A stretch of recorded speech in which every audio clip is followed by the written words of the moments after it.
ناظرین السلام علیکم ورحمۃ اللہ وبرکاتہ۔ آج ہم بات کریں گے انجینئر محمد علی مرزا کے بارے میں۔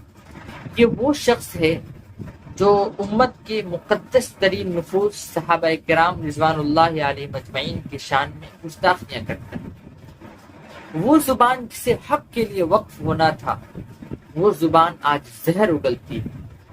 دلائل کا لالچ دے کر سادہ دل مسلمانوں کو شکوک و شبہات کے اندھیروں میں ڈھکیلتا ہے اور علم کا جھوٹا چراغ لے کر فتنہ و فساد کی راہیں ہموار کرتا ہے۔ یہ مرزا چوہے کی طرح بل میں بیٹھ کر للکارتا ہے، چیلنج دیتا ہے، اور جب کوئی اس کے چیلنج کو قبول کر کے، اس کی للکار کو ایکسپٹ کر کے اس سے مناظرہ کرنے کے لیے، اس سے مقابلہ کرنے کے لیے پہنچتا ہے، تو پھر وہ راہ فرار اختیار کر لیتا ہے۔ آپ اگر سوشل میڈیا پر ہوں گے تو آپ کو پتا ہوگا مفتی طارق مسعود صاحب نے بھی اس کے چیلنج کو ایکسپٹ کر کے جہلم تک پہنچ گئے تھے، لیکن اس کا کچھ عطا پتہ نہیں تھا۔ مفتی حنیف قریشی صاحب نے بھی ایسا ہی کیا، اور اسی طریقے سے ایک اور پترکار ہے وہ بھی گئے تھے، لیکن کوئی رسپانس نہیں آیا۔ خلاصہ یہ کہ اس کی طاقت بس یہی ہے کہ یہ ایک بل میں بیٹھ کر کیمرہ کے سامنے صرف لوگوں کو گمراہی کے راستے کی طرف دھکیلتا ہے۔ آج ہم سنیں گے کہ قاضی مطیع اللہ سعیدی نے اس کے بارے میں کیا کہا۔ پہلے ہم وہ سن لیتے ہیں اور پھر انشاءاللہ اس کے بعد اس پر ہم تبصرہ کریں گے۔ اور آج لوگ حیران ہیں کہ وہ غزہ کے لوگ، وہ فلسطین کے لوگ پیچھے کیوں نہیں ہٹ رہے؟ وہ انہی کی اولاد ہے جنہوں نے حسن مصطفیٰ کو سامنے بیٹھ کے دیکھا، وہ ان کی اولاد۔ آج فلسطین میں معصوم بچے بھی ہیں، چہروں پہ مسکراہٹ ہے شہادت کے وقت، اور تیری جیلم میں بیٹھ کے شلوارگی لی ہو رہی ہے۔ اور یہاں میں حیران ہوا اگلے دنوں سوشل میڈیا پر جیلم میں بیٹھا ہوا ایک بے حیا، جس کا کام ہے صحابہ پہ تبرہ کرنا، اور کہتے ہیں میں تحقیق کرتا ہوں صحابہ کے ایمان کی۔ میں نے کہا تو صحابہ کے ایمان کی تحقیق نہ کر، اپنے ابے کی تحقیق کر۔ یہ غلطی ہوئی کہاں سے؟ ابے کی تحقیق۔ اور عجیب اس نے بکواس کی کہ یہ فلسطین والے کیوں لڑ رہے ہیں جب سامنے جو اتنی پاور ہے۔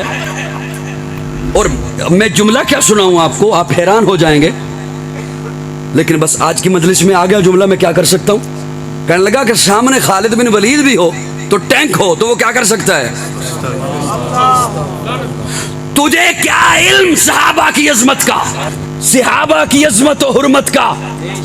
خالد بن ولید وہ ہے جو ایک محاذ پہ جانے لگے تو مقابلے میں کفار کا لشکر تھا 60,000 کا۔ خالد بن ولید کہتے ہیں میں اکیلا جاؤں گا۔ صحابہ پاؤں میں پڑ گئے، میں اکیلا جاؤں گا۔ صحابہ پاؤں میں پڑ گئے، حضرت 60,000 کا لشکر ہے، 60,000۔ کہتے ہیں تو پھر کیا ہوا؟ میں اکیلا جاؤں گا، میں اکیلا جاؤں گا۔ اور صحابہ آگے مشورے کے لیے، حضرت نہیں کچھ تو ساتھ لے کے جائیں۔ کہا نہیں میں اکیلا جاؤں گا، مجھے جانے دیں۔ رب کی تلوار کا نام ہے خالد بن ولید۔ جی میں اکیلا جاؤں گا۔ بڑی مشکلوں سے، منتوں سے، سماجتوں سے مانے حضرت خالد بن ولید۔ بات یہاں پہ طے پائی کہ وہ 60,000 ہے نا، تو اچھا مجھے 60 دے دو۔ جی یہ منظر بھی دیکھا ہے فلک نے، یہ منظر بھی دیکھا ہے زمین نے، یہ منظر بھی دیکھا ہے دھرتی نے۔ وہ حضور کے ایسے غلام تھے، 60,000 کے مقابلے میں 60 کا لشکر جا رہا ہے، خالد بن ولید لے کے جا رہے ہیں۔ ہزاروں کافر جہنم واصل ہوئے، 10 صحابی شہید ہوئے، اسلام کا جھنڈا گاڑ کر واپسی۔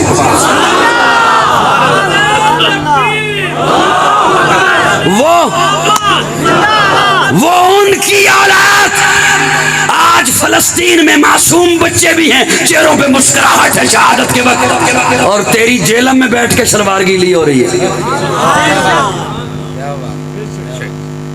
کہتا صحابہ کے ایمان پہ میں تحقیق کروں گا، تیری کیا جرت ہے، تیری کیا حیثیت ہے؟ بڑی معتبر ہے جماعت صحابہ، ذرا پڑھ کے دیکھو حیات صحابہ، گویا کہ ہے باغ ہرم میں اترنا، موضوع سخن ہے بات صحابہ، ملا ہے جو نعرے بے عیب ہم کو کلام خدا پر آتے صحابہ۔ ہائے ہائے، دوستو سمجھ آ رہی میری باتیں نہیں آ رہی؟ جی، خالد بن ولید وہ ہستی ہے، خالد بن ولید اسے کہتے ہیں 60,000 کے مقابلے میں وہ صحابہ کی منتوں کے بعد صرف 60 صحابہ کو لے کر پہنچتے ہیں اور اسلام کا جھنڈا گاڑ کر واپس آتے ہیں۔ تو سنا آپ نے قاضی صاحب نے کیا کہا کہ صحابہ کے ایمان کی تحقیق کرنے کے بجائے پہلے تو اپنے ابا کی تحقیق کر۔ اصل بات یہ ہے کہ یہ انجینئر، اور آپ خود سوچیں کہ ایک انجینئر اگر بیٹھ کر کے دین سکھائے تو کیا وہ دین سکھا سکتا ہے؟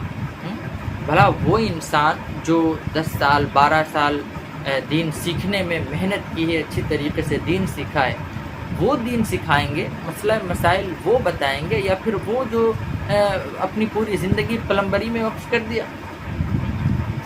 جب اس کو اس کے پڑھنے کا ٹائم تھا، پڑھنے کا وقت تھا، تب تو اس نے انجینئرنگ کیا، اور اب آ کر کے وہ لوگوں کو دین سکھا رہا ہے۔ بھلا وہ کیا سکھائے گا؟ ہاں، وہ اگر یہ کام کرتا کہ یہ نٹ کیسے لگے گا، یہ پائپ ادھر سے ادھر کیسے فٹ ہوگا، ہاں ادھر کنارے سے لائیں گے، ادھر گھماؤ ہے تو وہاں پر کیسے ٹیڑھا کر، یہ سکھاتا تو کوئی بات بنتی۔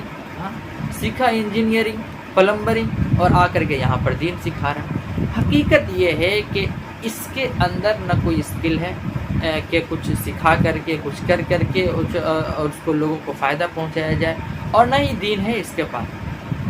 تو یہ کرتا کیا ہے کہ یہ چھوٹی چھوٹی چیزیں اور غلط غلط چیزیں لوگوں کو بتا کر کے گمراہ کرتا ہے، اور وہ جانتا ہے کہ ہم ایسا کریں گے ہماری شہرت ہوگی، لوگ ہم پہ تبصرہ کریں گے، پھر ہمارے ویورشپ پڑھیں گے، اور اس کے ذریعے سے ہمارے کھانے پینے کا راستہ نکل آئے گا۔